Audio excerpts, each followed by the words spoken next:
AWS Lambda is one of the most famous AWS services this day. If you're just starting your cloud journey, you might be a little bit confused about what Lambda actually is, what are the limitations, when you should be using it or not. Today, we want to provide a beginner-friendly introduction to Lambda and summarize everything that there is to know about it. By the end of this episode, we will also chime in with some of our opinions and share whether we believe that Lambda is the future of cloud computing or not. My name is Luciano and I'm joined by Owen, and this is AWS Bytes podcast.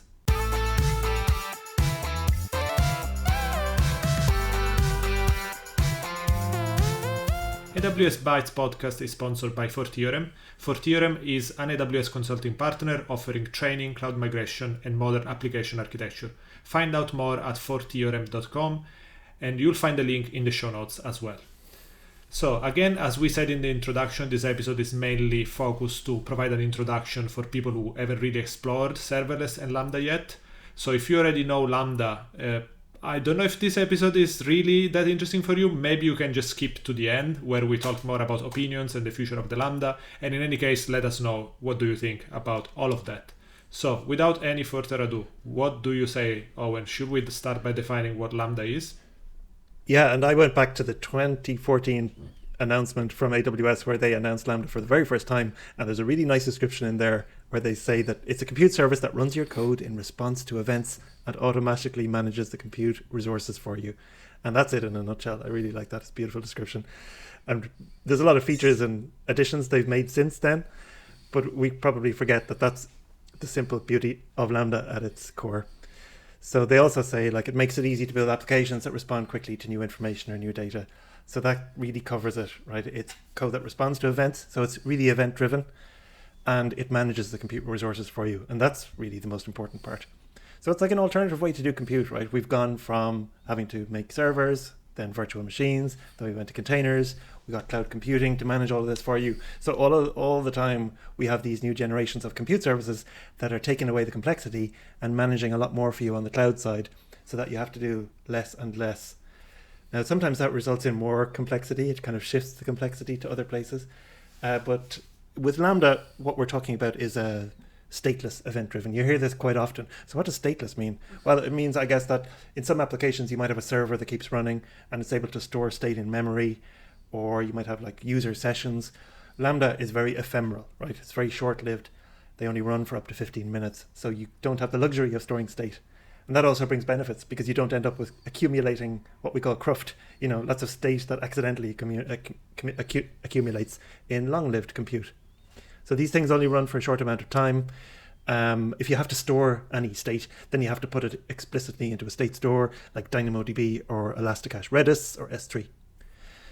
Because it's event-based as well, it's a very different model to a web server. If you've got a web server with a web framework, you typically are able to handle multiple concurrent requests within your unit of compute, so within a container or a virtual machine.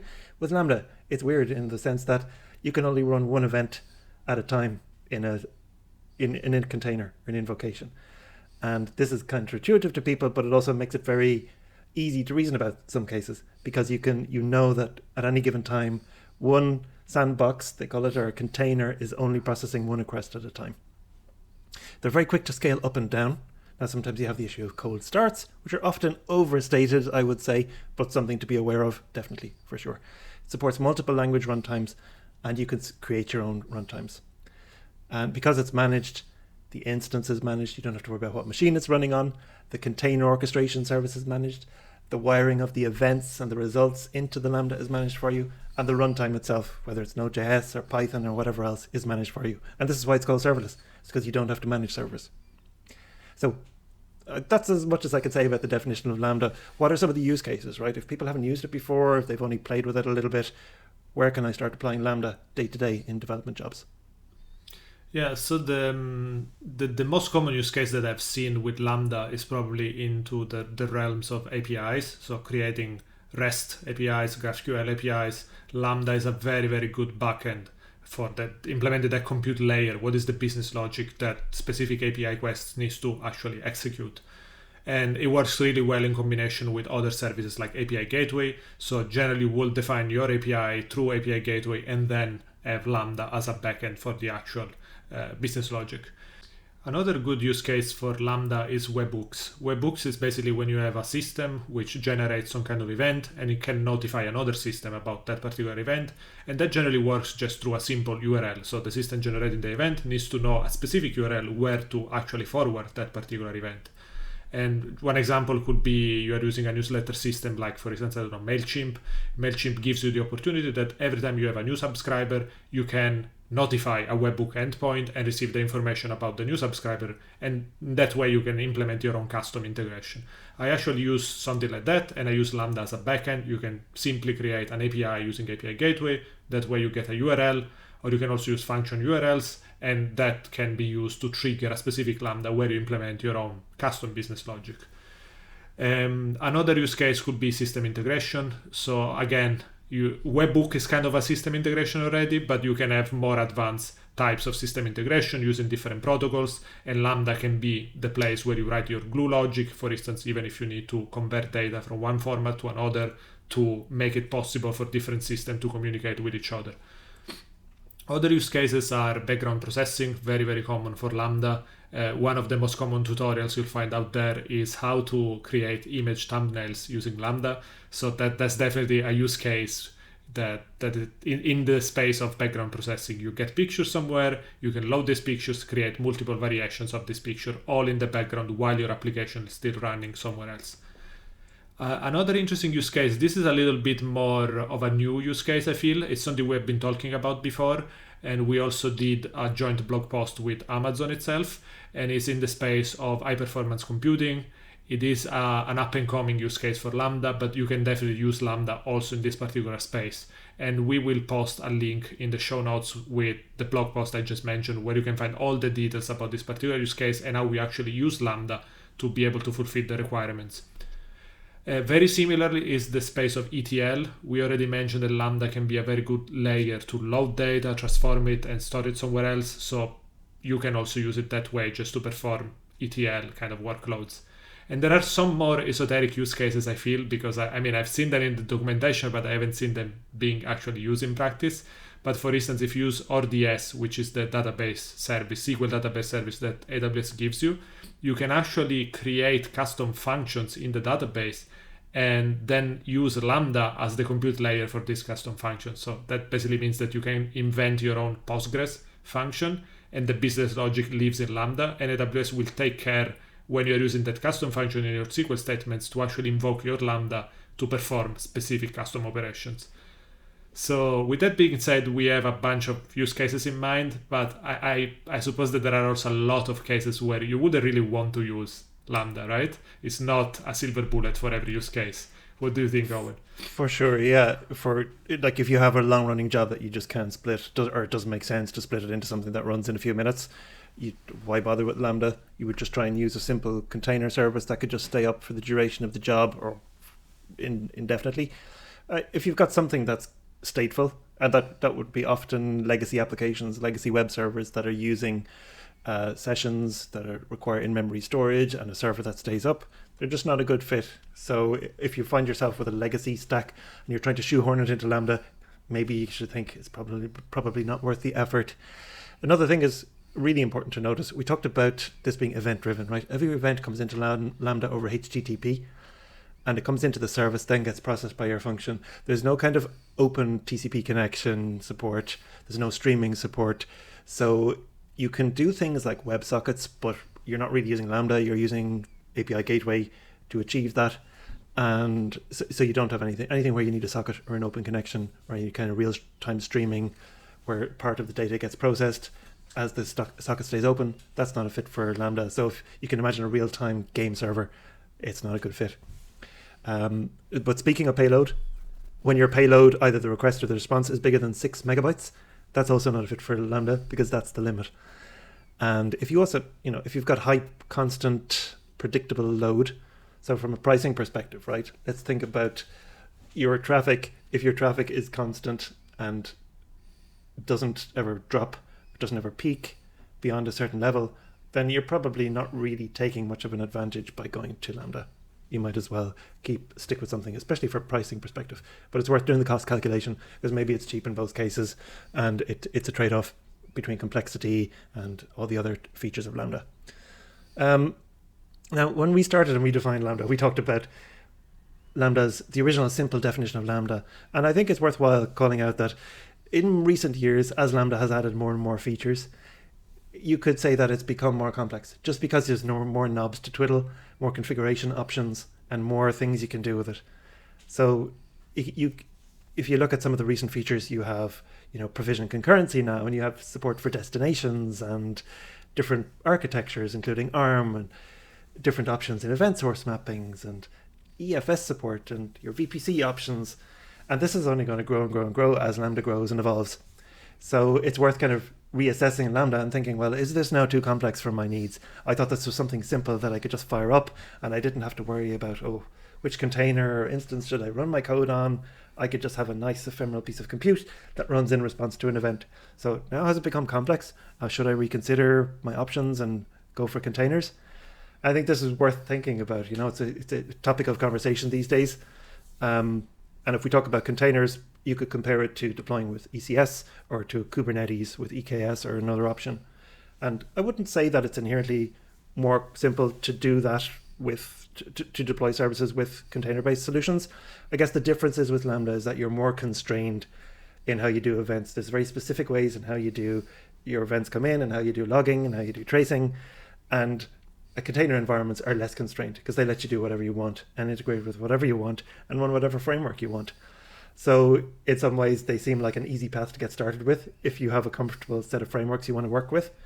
But sometimes that complexity won't reveal itself until you realize you have to manage your container environment at scale, and you realize you have to actually understand how that framework works under the hood and how it works when you've got edge cases and performance or security problems.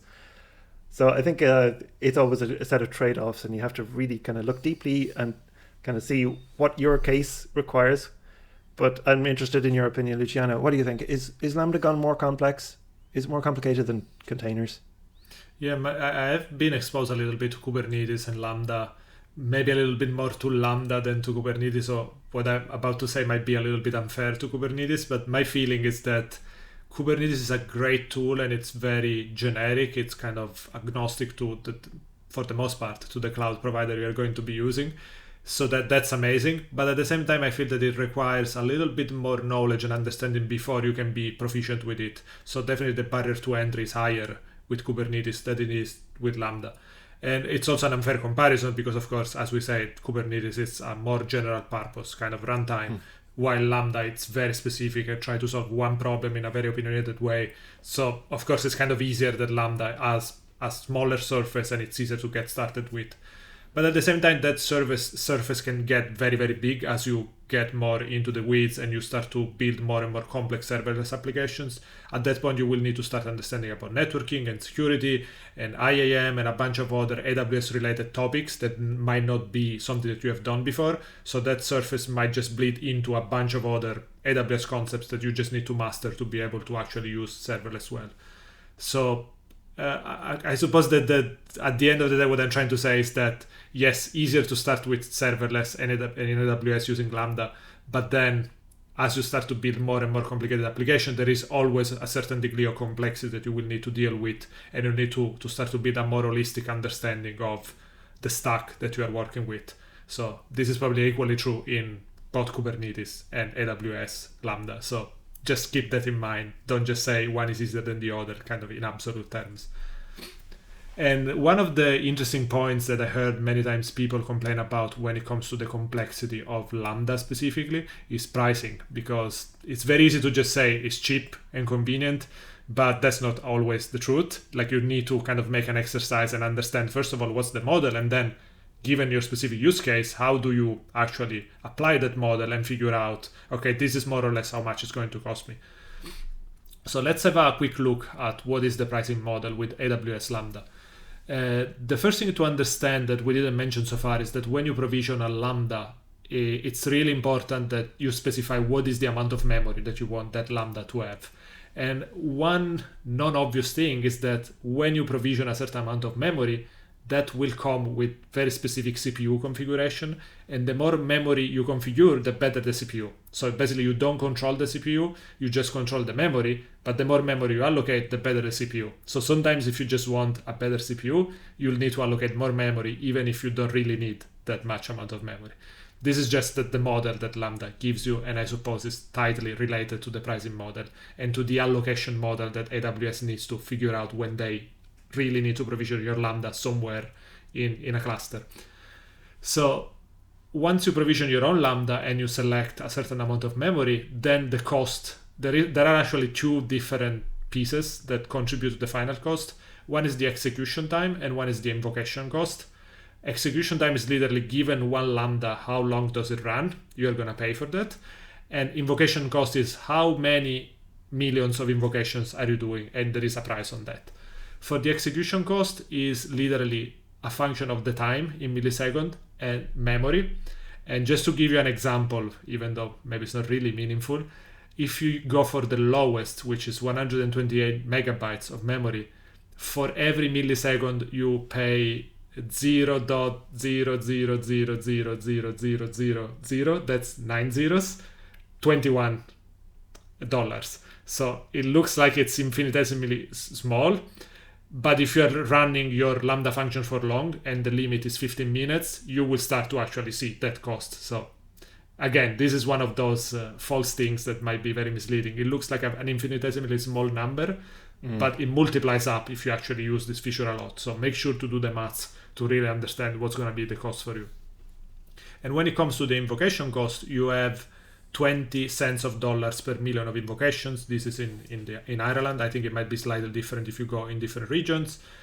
But again, seems like a very low cost. But if you actually use Lambda a lot, it's not unlikely that you will be doing multiple millions of invocations during your billing period. So that cost might add up as well. I suppose one kind of observation that we can make is that Lambda can be very, very convenient for when you have very spiky use cases or when it's very, very hard to predict what's going to be the actual consumption of the service. Classic example, you are building a startup, you're trying to validate an idea. Probably two people are going to be using it the very first few months while you try to validate the idea. But if you end up being very, very successful, you might end up very easily with like thousands of users in a very short amount of time. If you are very lucky and successful, maybe even millions of users. So that might just skyrocket the usage of your platform.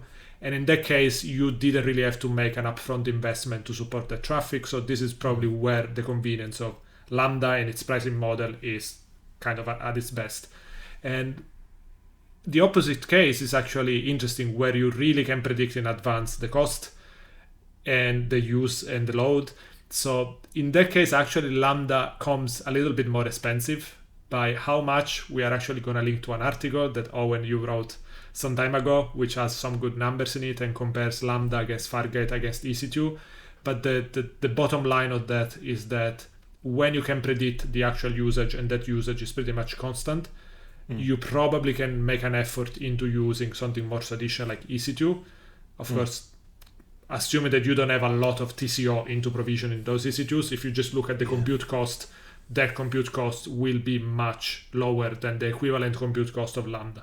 And if you think about that, that makes sense because AWS is making you pay the actual compute with a premium because they take care of all this kind of infrastructure, spinning things up and down for you, while in EC2, all that cost is on you. So it kind of makes sense that if you just compare compute per compute, Lambda is more expensive than something like EC2. It's true. It's interesting also to just note that since that article was written, they have introduced tiered pricing for Lambda as well. So if you are using a huge number of invocations, for batch processing, like you mentioned one of the use cases earlier, and you're starting to get into really big volumes, there is no tiered pricing. So the pricing actually goes down in tiers.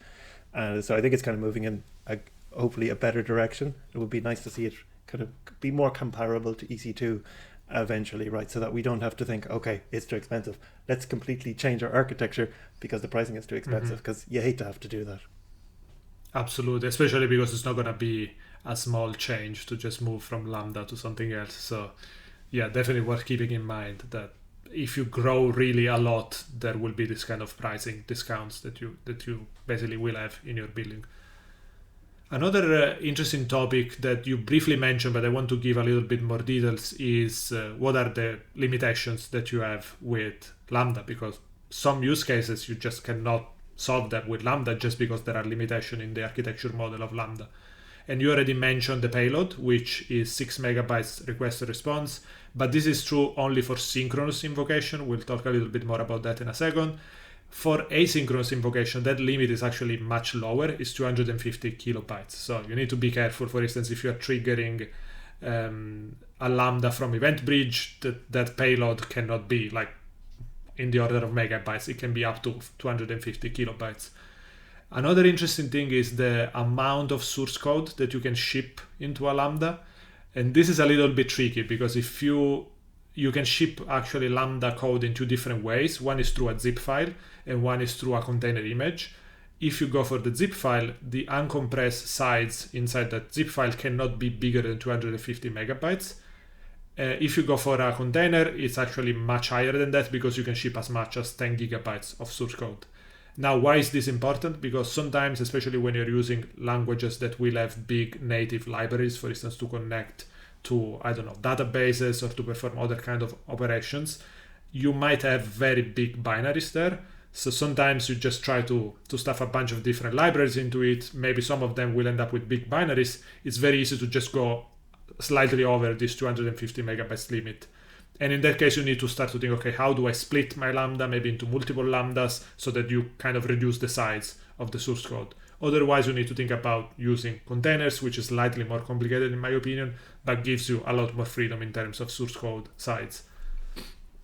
And finally, there is another interesting thing. Speaking about running Lambda at scale, we say that one event at the time gets processed in one Lambda, let's call it container or instance. So what happens if you get, for instance, in an API, 2 requests simultaneously? Most likely the Lambda runtime is actually going to spin up 2 Lambdas, and each Lambda is going to take care of one of the concurrent requests. So what happens if you get thousands of requests simultaneously? Probably thousands of Lambdas will be spawned up in a short amount of time. But of course, there is a limit at some point. And that limit is by default 1,000 of concurrent Lambda executions. And this is not just for one specific type of Lambda. This is, if I remember correctly, across an account and a specific region. That's kind of a cumulative limit. So if you have like lots of different APIs and different users are hitting different APIs, it's actually very likely that eventually you will bump into this limit. Now, this limit can be increased. You just open a ticket with AWS. You provide reasonable motives for having more concurrency, and most likely you're going to get that. But there's something to keep in mind that it doesn't really scale indefinitely to massive concurrency. That's a good one. Yeah, and while we're on that topic, I recently caught up with an episode of the Foobar Serverless podcast, which is really excellent, and I'm going to link it in the show notes here actually, because we're not going to go deep into Lambda concurrency, scaling and throughput, but there was an episode of Foobar Serverless with Julian Wood, which talks about all the fine details and Lambda scaling and throughput. And if that's something that interests you, or if you're thinking about really getting into Lambda, it's a really good primer. Yeah, that's a good one to call out. And one last point that I have is talking about integrations. One actually of the very positive things about Lambda is that if you buy into the AWS ecosystem, Lambda integrates pretty much with like almost any other service. So mastering Lambda gives you the ability to actually connect all the different services together. So it's truly the more abstract compute layer that you can have to create workflows in AWS where you need to connect different components, different services. So definitely one more reason to learn Lambda, even though you are maybe not trying to buy into the let's build everything serverless, you're still going to come across Lambda for very specific use cases. And again, talking about that sync versus async execution model, this is something that becomes important in this context, because you really need to understand what does it mean for a Lambda to being invoked synchronously, and what does it mean to be invoked asynchronously. My mental model is it is synchronous when you invoke the Lambda and you wait for the Lambda to give you a response, while when you don't really care about a response, you just want to fire off something in the background, probably you want to go for an asynchronous invocation. So it's a little bit more like fire and forget. And the reason why these details are important, because you also get different behaviors. For instance, when there are failures, you might get an automatic retry when actually multiple retries when there is the asynchronous model, where you don't really get retries. It's up to you to reinvoke the Lambda function when you are invoking it synchronously and there is a failure. So just something to call out if you are thinking about different workflows and different kind of integrations. Look into these two models and try to understand which one is more suitable for your use case. Now, I think we are getting close to the end of this episode, so let's try to get into the more kind of visionary part. And let's try to discuss, what do we believe is the future of cloud computing? Is it going to be more AWS Lambda-like, or is it going to be something else? I think that Lambda has already been a game changer, and it's kind of changed how people think about cloud computing and the evolution of cloud computing, and there's no going back from that. But it's not an all or nothing thing, and it's not a Lambda or containers or Lambda or anything else argument. It's just the fact that Lambda has shown people how you can build really powerful architectures, really advanced systems, without having to provision servers. Therefore, people are getting used to the idea that they don't have to maintain and patch all this infrastructure themselves, and there are easier ways of doing things. So even if it's going to be using containers in the future, the systems that are running them are going to get a lot simpler. And we have this convergence of functions as a service and the container model, and blurred lines between what the capabilities are between these two compute models. We see that with Fargate becoming a little bit more serverless, perhaps, and Lambda adopting container image support. They still have very different execution models, but the feature sets are expanding so that they're kind of impinging on each other's territory. So I don't really worry too much about whether it's all going to be Lambda in the future or not. It's more about the direction of travel and how everything's hopefully just going to get much simpler. But I'm definitely interested. We're just at pre-invent time. I'm definitely interested to see where Lambda goes next or reinvent in the next few weeks. So what's in your crystal ball? Is Lambda the future of cloud computing, and that's it? I actually think that Lambda will be the future of cloud computing, but maybe only for the next 3-5 years. Because I expect that something entirely new might come along and there might be innovation. And this is mostly motivated because I see two big trends that are somewhat against, not necessarily against Lambda itself, but more against the idea that you need to use like one massive cloud provider and rely entirely on it. And of course, you might argue that some of these ideas are kind of politically driven or socially driven, but there is also a cost element to it. And I'm hearing about some interesting solutions where the idea is more that rather than relying on a cloud provider, you should rely more on the compute that is available on the edge. But by edge, we don't mean edge services by cloud provider, but actually the devices that people use to access the services themselves. Mobile devices, laptops, and so on. There is massive compute available out there. And it is possible with technology that we already have available today to offload some of the computation, networking, data sharing into the devices of people actually using the service itself. And there are actually two very interesting companies that are operating in this space and providing a lot of innovation. One is Hole Punch, who just launched a service called Kit.io, which is more of an example of something that you can build with this model. And they have a bunch of open source libraries that you can use today to actually build something like Kit.io yourself. And that's going to be using totally peer-to-peer based compute and resources rather than relying as much on cloud providers.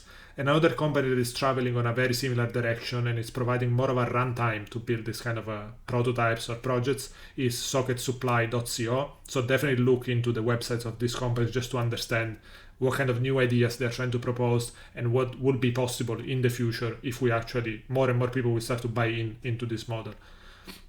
Another complaint that I hear a lot about serverless in general is that if you look at different cloud providers, they are kind of offering something similar, but at the end of the day, it's not standard. So it's not really something you can easily abstract, like build once and ship everywhere.